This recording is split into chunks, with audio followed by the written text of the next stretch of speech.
mempersembahkan serial drama radio Dewi Anggraini, Dewi Sekartaji.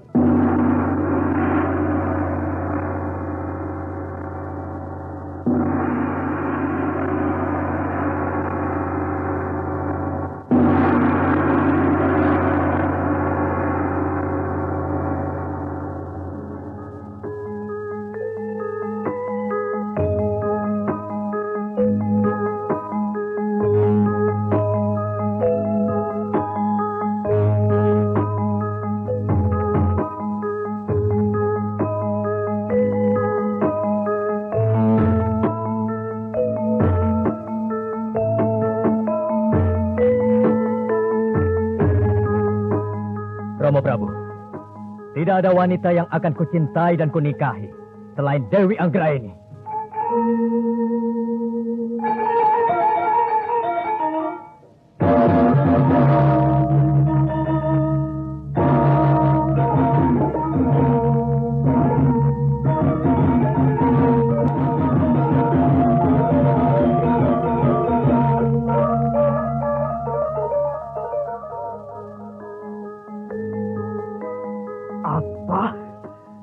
Dia menolak putriku Dewi Sekartaji. Tahukah kalian apa hukuman bagi orang yang telah mengingkari janjinya? Siapkan prajurit, kerahkan pasukan, serbu Jenggala, luluh lantakan kerajaan Jenggala. Dewi Anggraini, Dewi Sekartaji. Naskah diolah dan ditulis oleh C. Isprionoka. Teknik dan montase Edwin Sutandi. Hiasan musik dan sutradara C. Isprionoka. Pada serial ke-177 ini didukung oleh para pelaku: Rizky sebagai Maharaja Kediri, Endang Ayu sebagai Dewi Sekartaji, Lisi Susilo sebagai Kartini, Sri sebagai Kenanga, Narto Bantu sebagai Kisar Pewada, Eko sebagai Bagus Prawiro, Misri Nurdin sebagai Aryo Dwipo, Tato Sudiarto sebagai Raja Jenggala, Jemali Jindra sebagai Kelana Jayansari, Irma Ispriono sebagai Raja Kuning, dan Misri Nurdin pengantar cerita. Selamat menikmati. Jadi si pengkhianat Kelana Jayansari telah mendekati kota raja bersama pasukan gabungan. Benar, Kanjeng Romo. Kekuatan pasukan mereka berkali lipat dibanding besarnya jumlah pasukan kita. Tetapi itu bukan alasan agar kita menyerah, Sekartaji. Romomu yakin bahwa di antara sekian banyak prajurit yang dibawa Kelana Jayansari, tentu tidak sedikit yang masih setia kepada kita. Nah, mereka inilah yang menjadi kekuatan tersendiri bagi kita dalam bertempur mempertahankan kota raja ini. Saya mengerti, Kanjeng Romo. Akan tetapi, bukankah Kelana Jayansari adalah sosok yang disegani dan ditakuti, bahwa dan mampu melumpuhkan tekad seseorang hanya dengan sekali pandang? Anakku, ada satu yang tak mampu dilumpuhkan oleh pengaruh apapun, yaitu kebenaran. Kebenaran adanya di dalam hati sanubari setiap orang. Kebenaran tidak bisa ditindak. Kebenaran tidak bisa ditekan. Kebenaran tidak bisa dimanipulasi. Kebenaran adalah kebenaran yang pada intinya adalah suara hati nurani. Kebenaran pasti akan bersuara dan berbicara, entah bagaimanapun situasi dan kondisinya. Romomu ini percaya bahwa prajurit-prajurit Kediri tahu betul tentang arti kebenaran. Anakku Sekartaji. Saya, Kanjeng Romo. Kalau sekarang ini mereka diam, itu karena masih menunggu saat yang tepat untuk pergi. Nah, pada saat pertempuran disinilah mereka nanti akan leluasa menyatakan kebenaran yang dianutnya itu. Mereka pasti akan berbalik menyerang temannya sendiri yang memihak Kelana Jayansari. Semoga demikian, Kanjeng Romo. Saya pun berharap sama dengan yang Kanjeng Romo sampaikan. Sebab itu, anakku, jangan takut menghadapi ribuan pasukan yang ada. Jumlah bukan merupakan jaminan. Saya, Kanjeng Romo. Saya mengerti. Nah, sekarang persiapkanlah pasukanmu bersama Kartini. Aku akan perintahkan Masa Wulung segera pula menyiapkan pasukannya untuk menyambut kedatangan pasukan musuh. kita bertahan di dalam kota raja. Apapun yang akan terjadi.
Pada malam hari itu juga, diadakanlah persiapan-persiapan.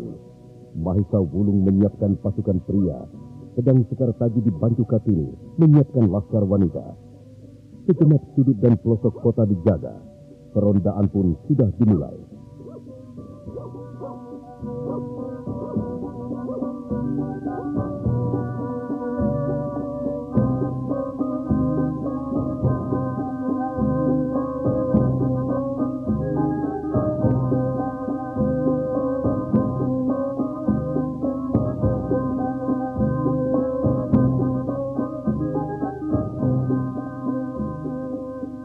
Di tengah kegelapan malam, di antara dingin yang mencekam, di sela-sela sepi yang menekan, Sekar Taji dan Kartini pergi meronda, berkeliling di dalam kota raja. Gusti, apakah Kaulo tahu bahwa di dalam kota raja sedang dalam bahaya? Rakyat tidak tahu dan tidak perlu diberitahu. Mengapa, Gusti? Bukankah dengan diberitahu mereka bisa diajak kerjasama dalam perlawanan rakyat semesta? Kita tidak menghendaki rakyat menjadi resah dan gelisah. Cukup kita dan para petugas lain yang sibuk berjaga-jaga agar kehidupan mereka tidak terganggu. Sebab jika kehidupan sehari-hari mereka terganggu, maka hal ini bisa mempengaruhi segi-segi tata niaga kita saat ini. Perang akan selalu merusakkan tatanan kehidupan masyarakat. Bukankah cepat atau lambat mereka pada akhirnya akan tahu juga, Gusti? Tahu dengan sendirinya akan lain dengan tahu lewat pengumuman resmi. Tahu dengan sendirinya akan menumbuhkan kesadaran moral dan tanggung jawab. Sedang jika mereka tahu lewat pengumuman resmi pemerintahan, justru yang dikhawatirkan hanya akan menimbulkan keresahan dan ketakutan. Jadi biarlah mereka tahu dengan sendirinya di saat kita sedang berjuang mempertahankan kota. Tetapi mereka harus dipersenjatai, bukan? Tidak harus, katanya. Karena jika kesadaran itu muncul, mereka akan dengan sendirinya mencari-cari senjata apa yang bisa digunakan melawan musuh-musuhnya. Bahkan cangkul pun, yang biasanya hanya digunakan di sawah atau ladang, bisa menjadi senjata ampuh yang sangat membahayakan lawan. Gusti, tampaknya di sana itu Kenanga sedang sibuk mengatur prajurit bawahannya. Mari kita ke sana, Kartini. Baik, Gusti.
ada kesulitan? Oh, Gusti, syukurlah. Sampai sekarang belum ada apa-apa. Dan mereka, para laskar wanita kita itu, berjaga penuh dengan kewaspadaan yang tinggi. Bagus. Pertajam pengamatan. Awasi tempat-tempat yang mencurigakan. Dan bergeraklah cepat. Barangkali menjelang fajar menyingsing, mereka akan tiba di sini. Ketika dawuh, Gusti Putri. Baiklah, selamat bertugas. Terima kasih, Gusti. Ayo, Katini, kita melihat keadaan lainnya. Mari, Gusti. Tenang ya, jangan lengah atau tertidur. Berjaga-jagalah yang baik.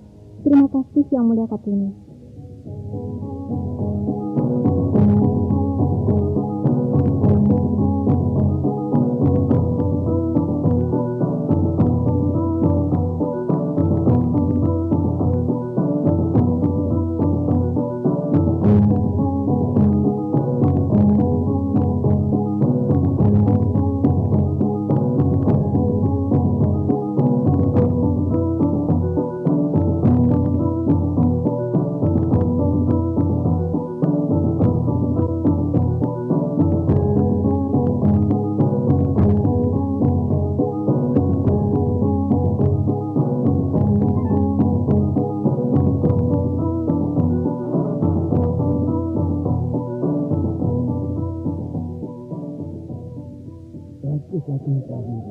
Hamba yang mulia. Masih tahukah letak kota raja Tahira? Hamba yang mulia. Masih tahukah letak kota raja Dahat dari tempat kita membuka tenda-tenda ini? Hamba kira jika malam ini kita tidak membuka tenda-tenda dan bermalam di sini, maka perjalanan kita sudah akan sampai di sana menjelang fajar menyingsing. Begitu. Jadi seandainya besok pagi kita teruskan perjalanan, maka menjelang senja kita baru akan memasuki kota raja. Benar yang mulia. Ya begitu, jarak tempuh yang digunakan hampir 1 hari perjalanan.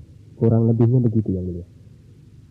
Panglima Aryabhita, mengapa dari tadi hanya memperhatikan nyala api unggun saja?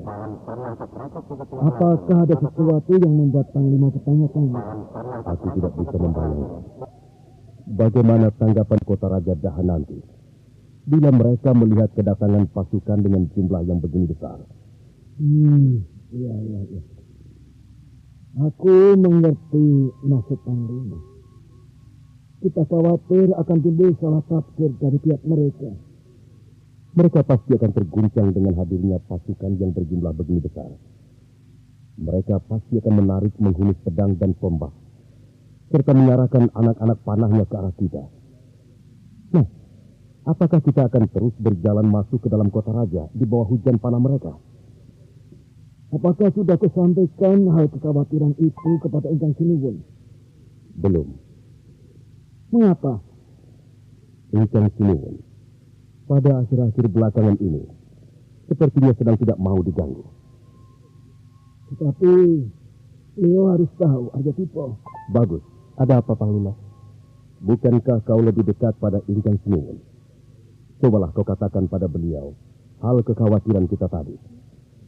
Mengenai jumlah pasukan yang sedemikian besar yang mungkin akan membuat geger di pihak Kediri. Iya, benar. Baik, akan saya upayakan mengatakannya pada Ingkang Sinuwun. Mudah-mudahan beliau mau dan berkenan menanggapinya. Sampaikan bahwa semua ini untuk menghindari terciptanya kesalahpahaman yang akan menimbulkan banyak korban, baik dari pihak kita maupun Kediri. Akan saya sampaikan yang mulia.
Sebenarnya ada apa dengan Yunda? Entahlah Dimas Rati. Barangkali ada salah paham. Ya, kukira begitu. Kenapa tidak mencoba dijelaskan? Dia langsung menyerangku begitu aku tiba di ambang pintu. Aku sudah berusaha mohon penjelasan, namun kemarahannya sangat menguasai dirinya. Ada saja persoalan yang kita hadapi. Satu datang, satu pergi. Begitu seterusnya. Sebenarnya, sandiwara apa yang sedang kita jalani ini? Sandiwara tentang kehidupan Dimas yang Kemayu? Kamu sudah jenazah? Sejak kapan kau mulai berfalsafah, Cahayu? Ya, sejak ikut Kang Mas Panji mengembara dan merantau ke tempat-tempat yang jauh. Oh, bukan main. Kalau saja kau tetap berada di Jenggala, tentu kau tidak akan tumbuh menjadi dewasa seperti ini. Bukankah pengalaman adalah guru yang paling bijak? Pintar sekali kau sekarang, Dek. Oh ya, kenapa api unggun itu kau biarkan mengecil? Tambah lagi kayunya, supaya api membesar dan tubuh kita tidak kedinginan. Mentang-mentang yang paling kecil, lantas disuruh ini, disuruh itu. Sudahlah, cepat. Kasihan Kang Mas Panji. Nanti bertambah kuyu dan kedinginan. Dimas Panji, masihkah belum kau temukan jalan keluarnya? Entahlah Kang Mas Rejanata. Otakku seperti tidak bisa diajak bekerja dan berpikir. Lumrah. Itu lumrah, Dimas. Karena kau sedang dicekam oleh perasaan yang sifatnya saling tumpang tindih. Tidak ada seorang pun yang mampu keluar dari kemelut pada saat dirinya sedang mengalami situasi yang memojokkan. Sangat menyulitkan. Aku memang berkesimpulan. Istriku Dinda Sekartaji pasti mengalami kesalahpahaman. Dan sekarang ini dia lari pada Kanjeng Romo untuk mengadukan perihalnya. Iya, dia resmi sudah sebagai istrimu. Kau berhak atas dirinya. Datanglah. Bilanglah dia. Mungkinkah Kanjeng Romo akan menerimanya? Tidakkah kesalahpahaman telah pula dialami oleh beliau?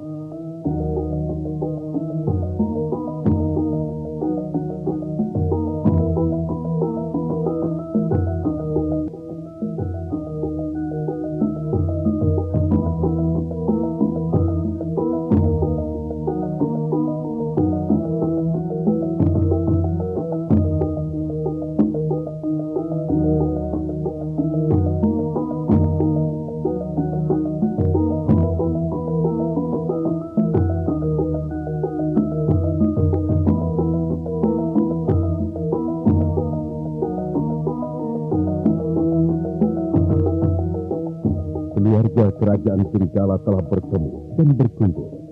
Brajanata, Panji Kuda Wanungpati, dan Dewi Imengan.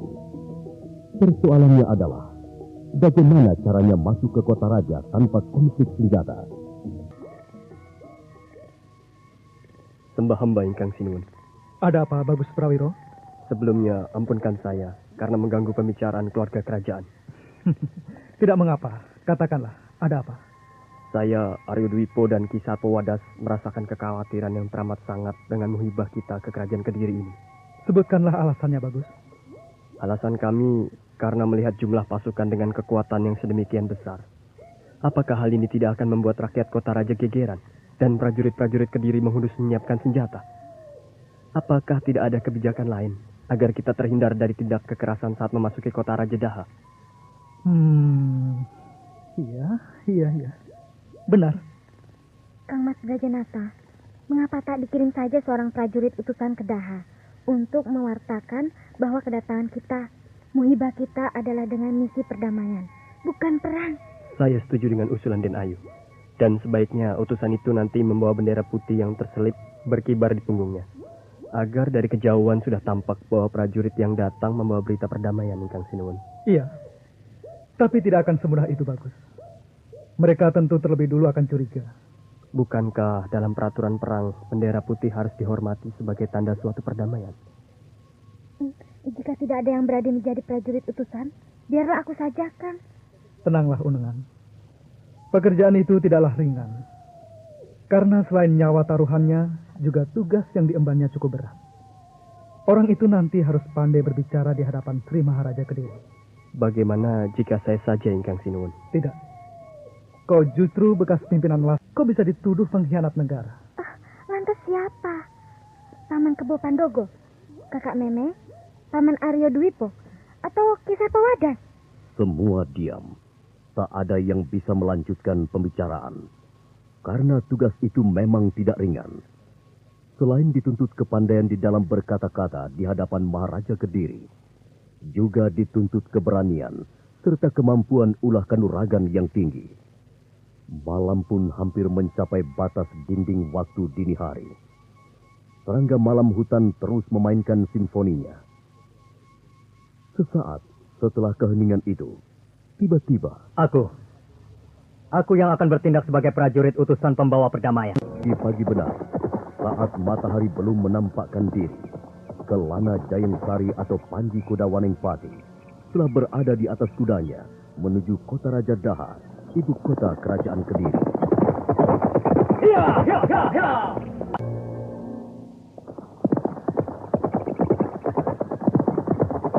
Dengan kepandaiannya berkuda, Kelana Jayeng Sari telah melewati beberapa desa atau dusun. Dia sengaja mengambil jalan pintas agar lebih dekat dan cepat sampai di tujuan. Pada punggungnya berkibar bendera putih tanda perdamaian.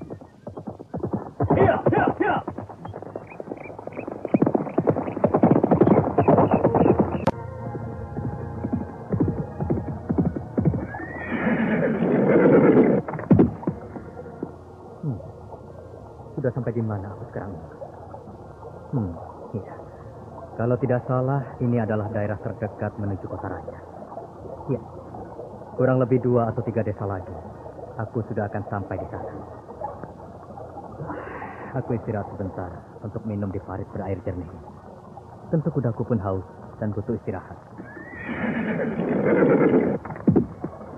Iya. Minum dan istirahatlah. Sebentar lagi kita harus kembali meneruskan perjalanan. Masih ada 2 desa lagi di depan yang harus kita lewati. Kang Mas Brajanata, kita harus menyusul Kang Mas Panji. Iya, kita harus segera menyusul. Bagus Prawiro, Hamba Gusti Prabu. siapkan seluruh pasukan. Kemasi barang dan lipat tenda-tenda. Siap Gusti Prabu. Kita akan segera menyusul Panji Kudawaningpati. Setidaknya kita bergerak di belakang Panji untuk menjaganya dari segala kemungkinan yang paling buruk. Hamba Gusti, segera laksanakan. Setelah semua siap, pasukan diberangkatkan. Tetapi ingat, tidak ada pedang terhunus, tidak ada perisai terpasang, dan tombak harus disarungkan atau ditutup. Siap Gusti. Tanggalkan pakaian perang keprajuritan, karena kita tidak sedang akan berperang. Semua mengenakan pakaian prajurit biasa sehari-hari. Sendiko dawuh ingkang sinuwun. Kerjakan. Siap kerjakan. Kita tak boleh terlambat, Kang Mas Brajanata. Kasihan Kang Panji. Ya, aku tahu Dimas Dewi Unengan. Aku pun dapat merasakan betapa beratnya pekerjaan yang diemban Panji Kudawaningpati. Mengapa harus Kang Mas Panji yang berangkat? Semula aku juga keberatan. Tetapi kalau ingat kedudukannya, Panji memang tepat untuk pekerjaan itu. Maksud Kang Mas Brajanata? Kebetulan Panji adalah menantu Raja Kediri, suami Sekartaji. Dia punya hak untuk menanyakan perihal istrinya itu. Kedua, Panji yang adalah Kelana Jayeng Sari diberi tugas memimpin pasukan Kediri maju menuju medan laga. Dia harus melaporkan tugasnya itu dan mempertanggungjawabkannya di hadapan Maharaja Kediri. Dan ketiga, sebagai duta perdamaian antara kita dengan Kediri. Ya, semoga saja Kang Mas Panji tidak mengalami rintangan atau hambatan apapun. Iya, kita doakan saja Dimas Unengan.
Tidak ada sesuatu kejadian yang berarti sejak semalam, Kanjeng Romo.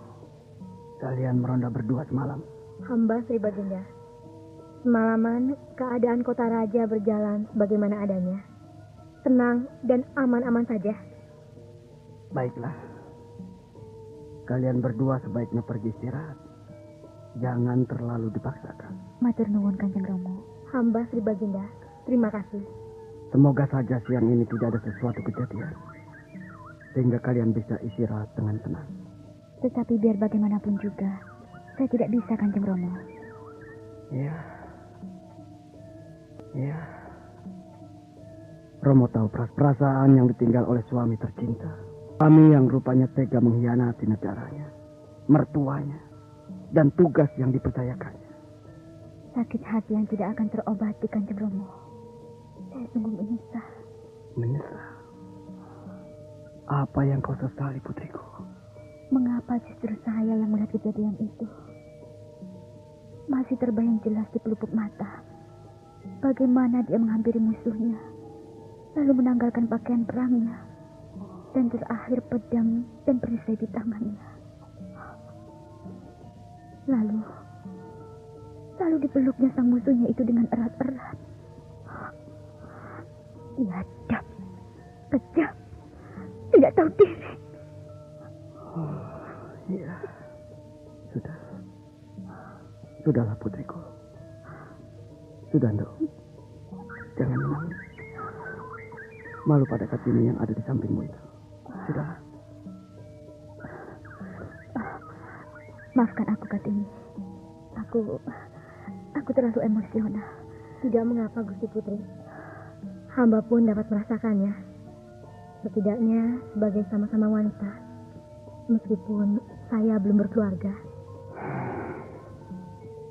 Kelana Jeng Sari memang pantas mendapatkan hukuman.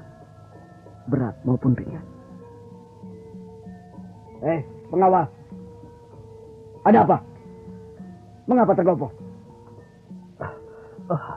Sembah hamba Sri Baginda. Ada seseorang berkuda mendatangi kota raja. Siapa dia? Mata-mata jenggalakah? Atau... Tidak jelas Sri Baginda. Orang itu bertopi caping lebar menutupi wajahnya. Di punggungnya terselip bendera putih berkibar-kibar. Seseorang bertopi caping lebar dengan bendera putih berkibar di belakang punggungnya. Siapa dia?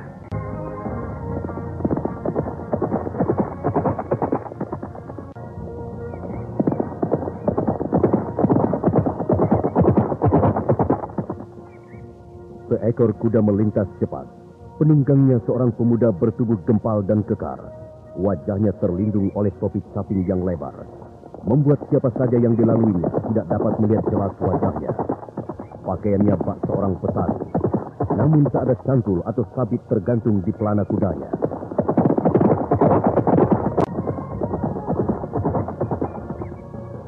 Dua desa di belakang telah dilewatinya.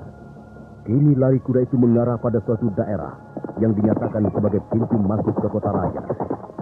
Nun jauh di depan sana, tampak beberapa prajurit Kediri berdiri berjaga-jaga. Namun pemuda penunggang kuda itu seperti tak acuh. Kudanya terus dipacu secepat mungkin.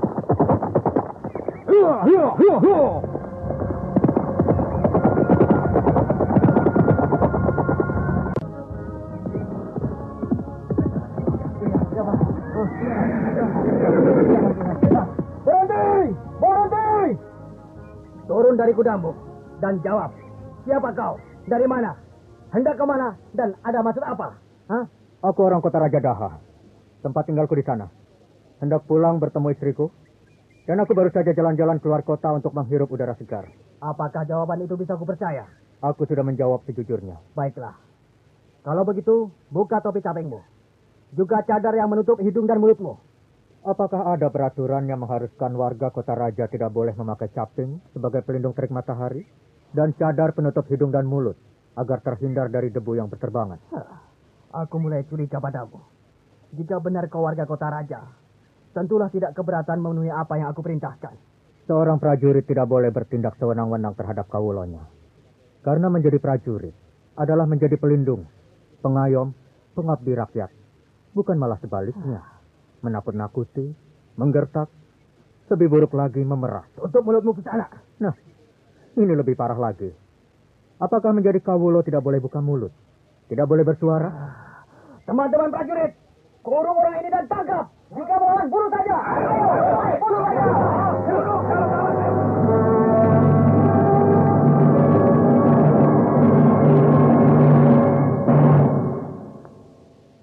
Serentak para prajurit Kediri mengepung dan mengurung pemuda bertopi caping lebar dan bercadar itu. Sang pimpinan prajurit dengan beringas memandang orang yang dikurung. Ia tak bereaksi sama sekali, kecuali hanya melihat ke sekelilingnya, di mana para prajurit mengepungnya. Untuk yang terakhir kalinya, buka topimu dan buka pula cadar penutup itu. Atau kami semua terpaksa merajam dirimu hingga jadi pergeder. Beginikah sikap dan tindakan prajurit-prajurit Kediri terhadap kawulonya? Tidakkah bisa berlaku lebih arif, bijak, dan terpuji? Masih saja mengayal kamu. Teman-teman prajurit, tunggu apa lagi? Serang! Ayo! Ayo, serang! Tunggu!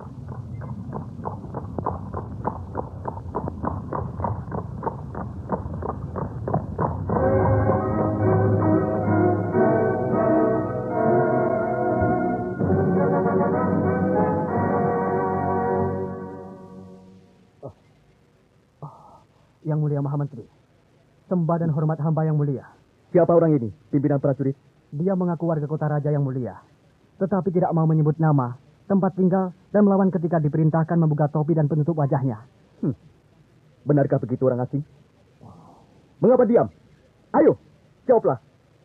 Benarkah apa yang dikatakan pimpinan prajurit itu? Tidak semuanya benar.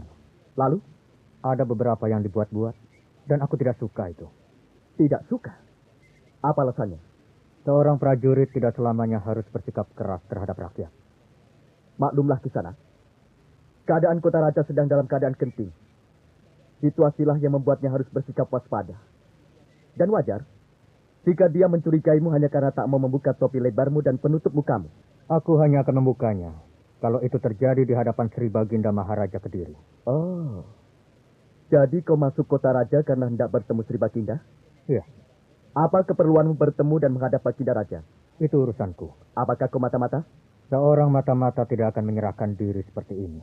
Lalu siapa kau sebenarnya? Bukankah sudah kukatakan? Aku baru akan membukanya jika itu di hadapan Sri Baginda. Baik. Kau membawa senjata? Suruh seorang prajuritmu menggeledah tubuhku, kudaku. Tapi jangan coba hendak membuka topi dan cadarku. Tampaknya kau bisa dipercaya.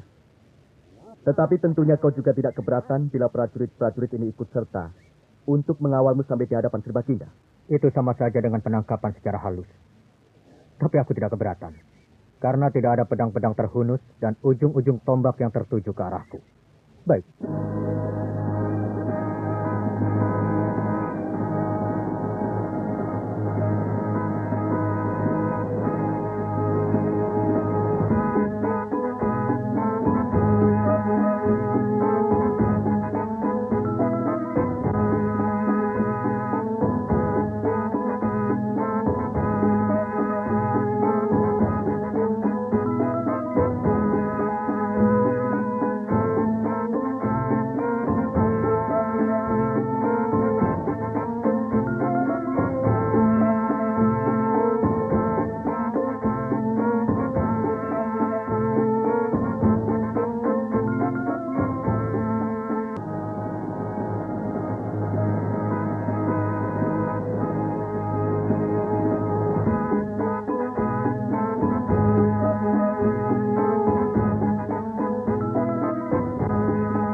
Berhenti!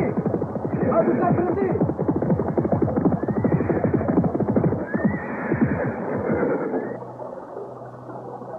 Bagus, Agung Prawiro. Hamba Gusti Prabu. Apakah yang tampak di kejauhan itu adalah kota Raja Daha? Benar Gusti. Kita sudah tidak jauh lagi dari kota Raja Daha. Benar, Kang Mas Brajanata. Di depan itulah kota Raja Daha, ibu kota kerajaan Kadiri. Mari kita lanjutkan. Tunggu Dimas Unengan. Jangan sembrono. Salah-salah bisa kacau semua yang sudah kita atur dan rencanakan. Tapi kasihan Kang Mas Panji. Kalau di dalam sana ia menemui kesulitan. Tenanglah dulu Unengan. Bagus Prawiro. Sebaiknya istirahatkan saja pasukan itu. Kita tidak bisa bertindak dan bergerak sembarangan. Setidaknya harus ada tanda-tanda yang dikirim dari Dimas Panji Kudawaningpati. Hamba Gusti Prabu, siap laksanakan. Aku tidak sabar kalau harus menunggu dan terus menunggu, Kang. Belajarlah bersabar, Unengan. Bukankah kau sudah mengembara ke sana ke sini bersama Dimas Panji Kudawaningpati? Tetapi mengapa untuk bersabar saja kau tidak bisa melakukannya? Banyak manfaat yang bisa kita peroleh lewat sikap sabar. Pertama, kita bisa lebih dewasa melihat situasi dan menilainya. Kedua, kita bisa hidup tenang dan pasrah. Ketiga, kita bisa mengambil suatu keputusan dengan sikap yang adil seadil-adilnya. Meskipun aku tahu, aku sendiri kadang terpengaruh untuk bertindak gerusa-gerusu. Tetapi sekarang aku sadar bahwa tindakan seperti itu selamanya tidak akan membawa manfaat. Nah, buktinya Kang Mas Brajanata sendiri tidak sabaran. Iya, tetapi sekarang aku sudah mengambil hikmahnya. Terutama sejak peristiwa yang sekarang ini kita alami. Peristiwa yang sekarang kita alami. Iya. Jika saja aku bersabar dan menuruti perintah Ibunda Suri, maka tidak akan mungkin terjadi kejiran macam ini. Ibunda berpesan apa, Kang Mas? Brajanata, Raja Jenggala itu, lalu menceritakan kembali asal-muasalnya sampai ia berangkat menyerbu Kediri. Ibunda Suri waktu itu menyuruhnya bersikap sabar. Tetapi dia lantas memerintahkan pasukannya bersiap menyerbu Kediri. Alasannya membela hak adiknya, Dimas Panji Kudawaningpati. Ternyata... Tetapi untung kan, karena langsung bisa bertemu Kang Mas Panji. Dan juga aku. Coba kalau tidak, pasti kita masih belum bisa bertemu dan berkumpul. Tapi bukan peristiwanya, Dimas Unengan. Nah, lalu apa? Tentang kesabaran itu tadi. Coba bayangkan. Jika peristiwanya bukan tentang perkawinan, pastilah yang bertemu di medan laga adalah dua pimpinan pasukan yang sama-sama haus darah. Lalu siapa yang terutama menjadi korban? Prajurit-prajurit kita, bukan? Siapakah yang kalian bawa ke hadapanku ini? Ampun, Sri Baginda. Orang ini hanya mau menyebut jati dirinya di hadapan Sri Baginda. Begitu. Apakah engkau seorang mata-mata? Bukan. Kalau bukan, mengapa kau masuk kota raja yang sedang dalam keadaan genting? Keadaan genting bagaimanakah yang Sri Baginda maksudkan? Tidakkah kau tahu bahwa sekarang ini Kediri tengah menanti saat-saat diserbu oleh pasukan dari kerajaan Jenggala? Maaf, Sri Baginda. Tahu saya penyerbuan itu tidak ada. Tidak ada. Bagaimana kau bisa mengatakan itu tidak ada? Memang tidak ada. Yang ada hanyalah rasa ketakutan sendiri. Yang sebenarnya timbul dari sikap kesalahpahaman belaka. Oh, setan malas. Siapa kau ini sebenarnya? Hai, orang asing. Bukalah topi dan cadarmu. Cepat. Pemuda bertubuh tegap, gempal dan bertopi lebar serta bercadar itu hanya diam. Tetapi pelan-pelan tangannya mulai bergerak membuka topi lebarnya. Sejenak kemudian cadar penutup hidung dan mulutnya. Nah, saudara pendengar, silakan mengikuti pada seri berikutnya. Anda telah mendengarkan serial drama radio Dewi Anggraini, Dewi Sekartaji. Sampai jumpa pada seri berikutnya.